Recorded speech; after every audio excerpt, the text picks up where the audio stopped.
So I am in Hawaii for my goddess retreat, and I'm packing because I'm getting ready to move from a hotel to an Airbnb.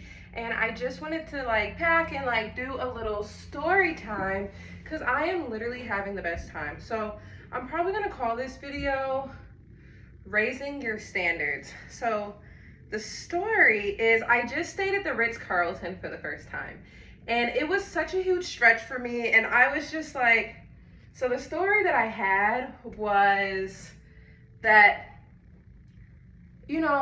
I've been to nice hotels. It's no big deal, really. There's no difference between the Ritz-Carlton and the Hilton Garden Inn because I don't even spend that much time in the room anyway. I mean, at the end of the day, other hotels have a ocean view and a room with a kitchen anyways. So I've always just been kind of a budget traveler, blah, blah, blah, blah, blah.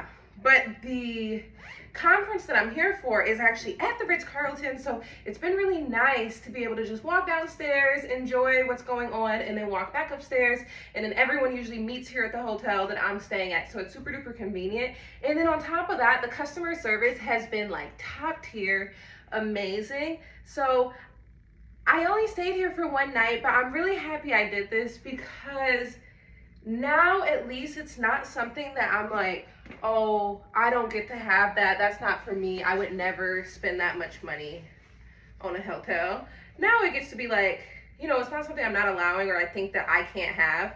It's more like, okay, I've done it, I've lived it, and then there may be a time or place for it, if I'm doing, if there's a conference in the hotel and I want the convenience of it. But I wouldn't say that it's my new standard for life. Sometimes if you fly first class, after that, you're I can literally never go back again. I'm just gonna stay home unless I can fly first class because it's such a radical difference. I don't know if the hotel is like that for me. I don't think I had that experience. And maybe I wasn't in it, I don't know. It is nice. It's very nice. And I'll have to show you guys the view. Yeah. Should I just walk out there? I think I should. Yeah, okay. So I have a cutesy little beach outfit. It's a mess. I'm packing because I'm moving hotels. And of course, I wanted to unpack because I like to have all my stuff spread out. Wow, look at that beautiful sun. And look at that beautiful view. I mean, is that wonderful? And then they upgraded me to a deluxe suite, which was just fantastic. I'm so grateful. I love it here. The people are so nice. I ordered room service and they just brought me my food in bed. It was just the best experience. I'm so happy I did this. I'm so happy I allowed myself to have it. And I definitely will be back. I don't know if I'm gonna do it every time, but I definitely will be back. And it feels just expansive. It feels like I'm manifesting because eventually my goal is to be able to fly private all the time. And if you fly private, you can't stay in the rinky-dink hotel. You can't. Ooh, I want to stay in castle Airbnbs, $1,000 a night, $1,500 a night type castles when I travel. That's super cool. But I'm excited. It was really awesome. So about raising your standards. So you need to hold yourself sacred and then not accept anything that doesn't align with the belief of you being sacred. So say I feel that I'm a luxurious person and everything that I do, my standard for my life is going to be luxurious, it's going to be beautiful, it's going to be calm, serene, all the things that I feel that I am. Do you think that I'm even going to answer the phone when people will try to call me with things that are not that? If I get a text message and it's something that doesn't align with serenity, luxury, nice, easy living, I'm not even going to respond. If I have friends and I notice that every time I'm with them, we have to do the cheap thing or we have to do the difficult thing, we're waiting in long lines, we're arguing with people, just things are going wrong. I can't be with those people anymore. I really cannot. The food, if you feel like you're a healthy person and you're someone who takes really good care of themselves, you don't even want to eat at McDonald's. If someone gets McDonald's. Like, when I got on the plane to come here, the couple next to me was eating McDonald's. And honestly, I could smell it and stuff, and it was just making me sick to my stomach. And they were in the more expensive seats. So I thought that was interesting because it's like, why? Well, you know what? Because so sometimes I define myself as a healthy person, and everyone kind of views what that looks like differently. There's 100 different diets. Some people are keto. Some people think if you eat grains, that isn't healthy. Some people think if you eat fruit, that isn't healthy because of the sugar. Like, you know, there's so many ways. Some people think that if they drink just like Gatorade and I don't even know, like those little like prepackaged, not organic fruit things, they think that's healthy. So like, who am I to say? But to me, it registered as weird because I'm like, I would never pay all this money for a plane ticket, like to sit in first class or whatever the case is, and then eat at McDonald's. If you have money, and just because you're in first class doesn't mean you have money, it could be anything. But it's like, why would you be eating at McDonald's? The only reason to be eating at McDonald's is because you literally like don't have access to anything else. Like, I know that there's food deserts, so there's really no excuse. But it's just like, ew. How do you really feel about yourself if you can just be eating McDonald's? Pretty gross. I got this cutesy little orange romper. It's one of my favorites. I don't even remember where I got it, but I just absolutely adore it. And I love this flower dress. I've been having this for like a while. It normally has a like slip that goes on under it, but this one, oh, I took it off because now it's like a beach cover up. I'm gonna go to the beach, and it's so cute, and you can like hold it up and like frolic, and I just love it. It's gonna be so awesome. What else did I pack? My sexy red shoes, of course. Of course. I wish I could show you guys my favorite dress. I have just so much stuff. It's ridiculous. And the crazy part is, I knew I was gonna wanna go shop. Ow! That hurt. I knew I was gonna go shopping when I got here, so I don't know why I would pack to capacity like this. I'm only here for, it's just ridiculous. I'm only here for 7 days. Of course, I would pack like 10 workout outfits, but technically you do need like 2 or 3 outfits a day. This is my super cute little workout dress. I got it from Halara, and I'm going to wear it on our waterfall hike tomorrow. I'll try to get some vlogs from that because I just love it. I'll probably try to make my first YouTube shorts because, you know, sometimes you just want to show like the little clips of when you were out and about, but not necessarily make like a whole video. Yeah. All this stuff is so cute. And then like I packed all these pajamas. I haven't even been wearing pajamas. I just take my dress off and then hop into bed. I don't know who I thought I was with all these pajamas. And Hawaii is so beautiful. I'm gonna go out right now. Before I go to the beach, I'm gonna grab some acai bowls, and that's gonna be so yummy and delicious. And I'm just having the time of my life. And then when I leave here, I'm going to Detroit, which is my hometown, to see my family. And I haven't been home in probably well over a year. Like, it's been a very long time. Or at least it feels like a very long time. Because when I first moved to Texas, I used to only go home like, I used to go home like at least once a month.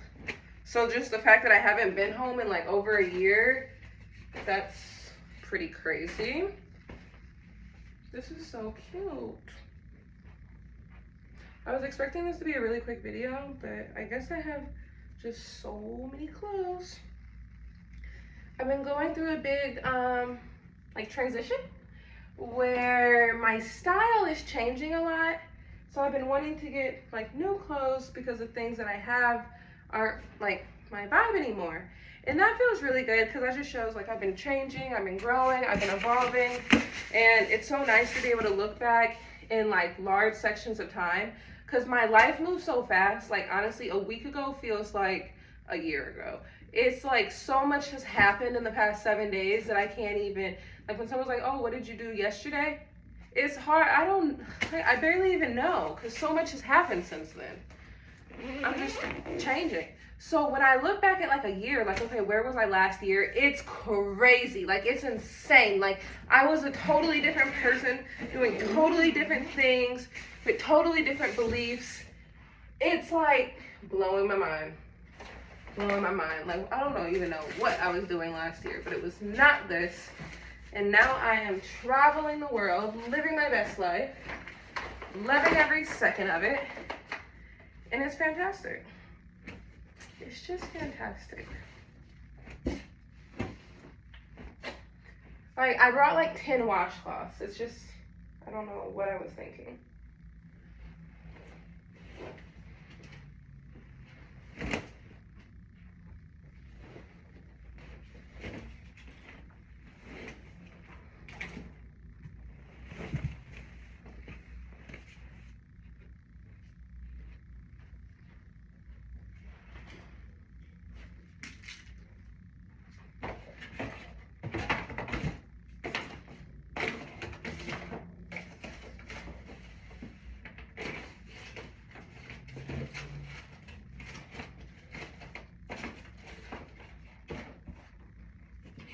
Thinking we should all give ourselves permission to live this life.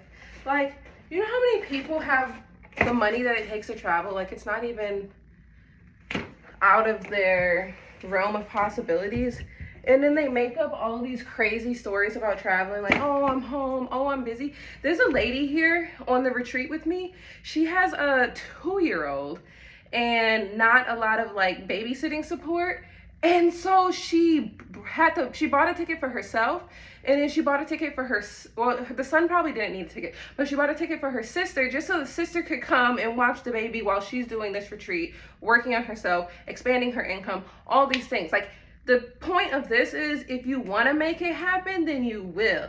And that kind of makes me think about dating, because me and the girls were talking a lot about just like relationship dynamics and things like that. If someone wants to make it happen, then they will. And if you know that's true about yourself, then you have to expect that to be true about everyone else too. Like, you have to see people as capable human beings. If I can do it, you can do it. And I remember when I was younger and I was a lot more, I don't even have any politics beliefs anymore. I just, whatever happens, happens.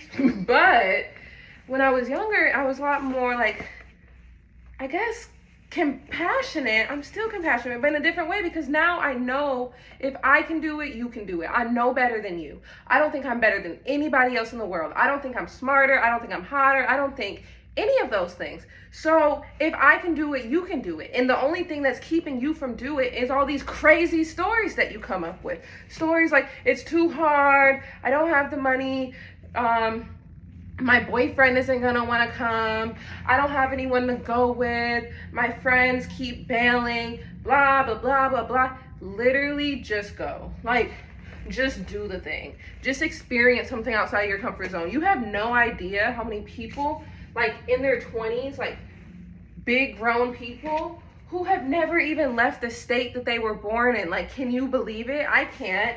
There's so much world out here. Manifest destiny. Get out and see something, do something. Like, at least, like, I can't even imagine. Try something new. I think it's so fun when someone calls me and then I answer the phone and I'm just like in a whole new country, in a whole new state, in a whole new city, and it feels so good. Like, I'm making money moves. I'm out here. And changing your location, especially if you're an artist, especially if you're an entrepreneur, especially if you're a creator, just moving locations, even like I know someone who works from home and he'll be like, sometimes I go to a coffee shop just to change up my location, just to get some new ideas, like stuff like that, because it inspires you to be in a different energy. Every city carries its own energy. So it's like, you gotta get out here. You gotta explore. Like, you know, sometimes if you're stressed, people will be like, oh, why don't you take a walk? because that helps you to get a new perspective. Change your surroundings. Whenever my mom feels like the energy in our home is stagnant, she starts moving the furniture around, painting the walls, stuff like that, because you don't want to stay stagnant. You don't want to stay in the same place. Water that stays in the same place, it turns into nasty, mosquito-infested malaria water. Who wants malaria water? That's nasty. So move around, get in the flow, go where your heart tells you to go. Let it be sexy, let it be fun. I don't know if I should wear my wedges or my flip-flops, because I'm going to the beach, but the wedges are so cute. I'm gonna do the flip-flops. Play it safe, which is pretty much what I'm preaching against. Don't play it safe, but there's a time and place for everything. Like I said, definitely a time and place for everything. And I'm just grateful. I really am. I'm not hating on anybody. I think our time, everybody's time will come. But, just stop making excuses. Stop making excuses. I remember my dad used to say that to me, and I didn't really know what that meant. Because to me, I didn't think it was an excuse. I thought it was just like, duh. Like, he'd be like, why don't you do your homework? And I was like, because I fell asleep. And he's like, okay, but why didn't the homework get done? And I was like, hello, I just told you. But now it makes sense, because it's like, okay, if your plan was to get it done, then you would have got it done. Period. It would have either been done before, or then like before you went out, or before it, it would have just got done. You would have done it in the morning. You would have had a friend send you the answers. Like, if you want to get something done, then you will. So the fact that I didn't do my homework was like an intentional decision. I was like, you know what I mean? Like, I had to consciously decide, like, I'm not going to do this homework. Probably knowing me, when the teacher was passing it out, as soon as it landed on my desk, as soon as she even announced that we had homework, I had already decided in my head, like, oh, I'm not doing that shit. Like, it's not going to be me. But once I got to college, I realized, like, okay, well, there's a lot of people who can help you. So, like, if you're not going to do the homework, the least you could do is find someone who will, because there's things that must get done. So make a friend in class who can send you the homework answers. Make a guy friend in class who can just do it for you. Smooth the teacher. See if maybe you can get out of the homework. Like, tell them a sad story or something. Like, figure it out. But don't just sit in your problems and complain and make up weird stories that aren't even true. Like, I didn't do my homework because I fell asleep. No, you didn't do your homework because you never wanted to do your homework. You didn't do your homework because you never intended to do your homework. Like, that was never a part of the plan. So don't even use the sleep schedule as an excuse. Like, no, you could have got it done. Have a plan for your life. Don't just, I'm not going to get it done. I'm just going to let my life go to shit. Find a way. Oh, delegating. That's probably why I'm in business now. You have to learn to delegate. You can't just be out here letting things hit the fan. Somebody will take care of it for you. I trust and believe that with everything in me. Let people do their zone of genius. Some people love homework. Like, that's like their vibe. Some people love networking. They like to talk to all the teachers and make the friends. Some people like, everything. Like, just think about your house. There's going to be a plumber who plumbs, an electrician who electrifies, the customer service people who customer service, and everybody has a role. And you don't try to do everything. You just do the thing that you like to do, and then find someone who likes to do the other thing. And monetize the things that you like to do so that you can be well paid in those arenas. And then use the money that you make from your creative genius, your area of genius, to pay people to do the things in their creative genius.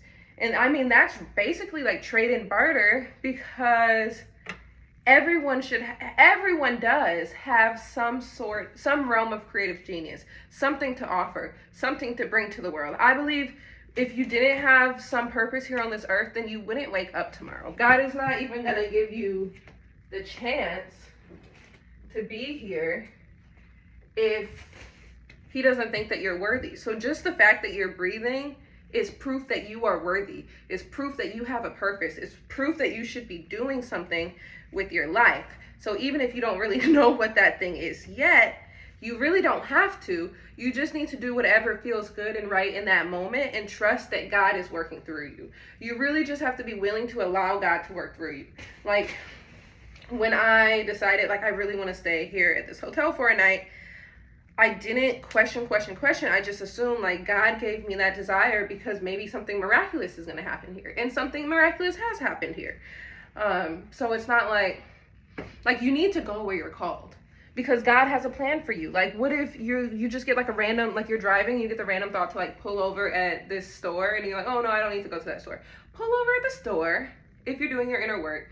If you're like a hot mess express and traumatized and mentally ill, then maybe don't listen to your intuition because that wouldn't be your intuition speaking to you. That would be probably your ego speaking to you. But for normal, healthy people, if you get the random inclination to pull over, take that as a sign. Pull over, like maybe your husband is there. Maybe if you didn't pull over, there was like an accident ahead and someone was gonna run the red light. Like you really don't know. But just know that God is always speaking to you. And the people who actually listen are the people who are most successful in this world. The people who constantly ignore their intuition, ignore God speaking to them, God does not give them much because he does not trust them because they don't allow God to work in his life. So they can't give them. Like when God is trying to give them things, they like block it. They create crazy situations, all this BS. So even if God did want to bless their life, they wouldn't be able to because the person's always walking in the other direction and creating resistance. And God likes to take the path of least resistance. And for me, that is proof that I too should take the path of least resistance, that it's actually supposed to be easy. It's supposed to feel easy. When you're working in your zone of genius, it's easy, it's natural, it feels good, it flows. When you're not working in your zone of genius, then it's an uphill battle and it's very hard, it's very tricky, and it's kind of a mess. I overstuffed this one, but we are gonna make it happen. I got a new suitcase actually for this trip, also for my LA trip. And it's like the first time I have a big hard one, whereas before I had like the softer, more flexible fabric. So I'm always scared, since this one isn't like stretchable and flexible, that the zipper will bust open. But let me not speak that into existence. But at the end of the day, even if it did, I just get a new suitcase. It's not the end of the world. We do not cry over spilled milk over here. I know what you guys are thinking. I'm like, strong girl. Wow. Didn't even know she had muscles like that. Yeah, I've been going to yoga and whatnot. I do this. I don't know if this was smart because I packed up all my clothes and I'm going to the beach, but I'm probably going to have to change before I go to the Airbnb. But I didn't think about that. So we're just going to do our best. Yeah. And I forgot, I still have like so much makeup and hair stuff. This is out of control. Somebody alert the authorities because this is out of control.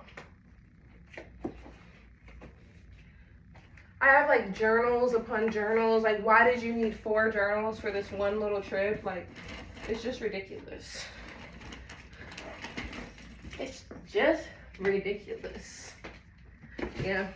Let me know in the comments, are you guys overpackers? But you know what? I'm not always an overpacker, but I'm an overpacker for life now. I'm committed to the overpacking life because I went to Miami and I underpacked. I didn't have like pretty much anything because I was flying Spirit, which is not a part of my new standard for life. I will never, ever, ever in my life fly Spirit ever again. And I will never, ever, ever be too cheap to pay for bags. Check your freaking bag. Like, you should bring your full-size hair care products instead of buying those stupid little ones. Like, I can't afford to go on the trip if I can't afford to check my bag. Like, that's just on period. Like, that literally doesn't even make sense. That you're gonna make your life such a difficult, stressful situation just because you don't want to pay like 30. I think my bag was literally $30 on American. Like, what's wrong with you? What is wrong with you? So I'm really talking to myself. I'm not judging you. So at that time, I didn't know what was wrong with me. I was like, I'm not going to pay for a bag because I'm going to be cheapy McCheapskins. And I only had like the tiny little personal item, not even a carry-on, not even nothing, just a personal item. So I literally just had like some, like, I just had a couple little outfits, and I was so upset. Luckily, my friend is like a similar size as me, so I got to borrow some of her clothes. But it was like ridiculous. And I think I could only have like 2 pairs of shoes. It was just ridiculous. I would never do that again. I don't know what I was thinking, but it wasn't smart. It was not smart at all. So now this time, I brought my whole skincare routine, my hair care routine, my workout outfits, my dinner outfits, my casual outfits, my washcloths, my makeup removers, like the whole 9 yards. I went in. I did the most, as you should. But now it's taking me like 30 minutes to pack. So that's the only thing. But I mean, I guess if I wasn't being cheapy McCheapskins, I could have stayed at this hotel for the full week. But that's not what I was trying to do. That is not what I was trying to do. And I think the Airbnb is going to be really super cute anyway. And I have a roommate, and I'm like really excited to meet her. So everything's going to work out. I think the only reason that I'm even getting impatient with packing is because I'm hangry. I haven't eaten yet today. So I'm starting to get a little hungry. So I want to get on the road ASAP. Like, look, I'm not even folding anymore. I'm just going to put it in like this. I don't have time. I must eat. I must. Let me see. Oh my god, so look at this super cutesy cute bag. This one is cheetah print, and I got it at the airport, and I'm so obsessed with it. It's like so high quality. Like, you know, sometimes when you get stuff, you're just like, I must treat this well. Like, I don't even want to set it on the floor because I love this bag anymore. It's like my most prized possession. That's how you deserve to be treated in dating. If that man is not treating you like his most prized possession,